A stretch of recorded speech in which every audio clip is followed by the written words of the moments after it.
If your Bumpy account is not visible, the fix depends on what you mean by Bumpy. Here are the most common troubleshooting steps. Sign in with current account. Make sure you are using the same email address or login method, Google, Apple, Facebook, etc. That's you are create the account.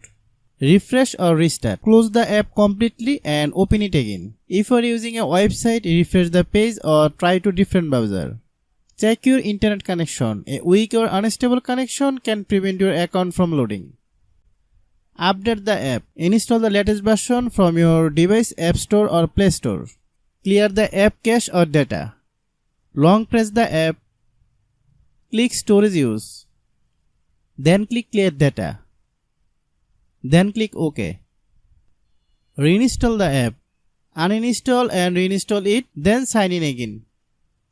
If none of the steps work for you, after following all the steps, you can contact support the team. Contact support. Open the Play Store or App Store.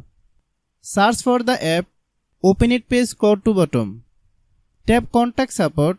Copy the support email address and send an email explaining your issue. After typing your email, click Send button. Hope you understand. I have a request. If you are new to channel, please subscribe and stay with us. Thanks for watching.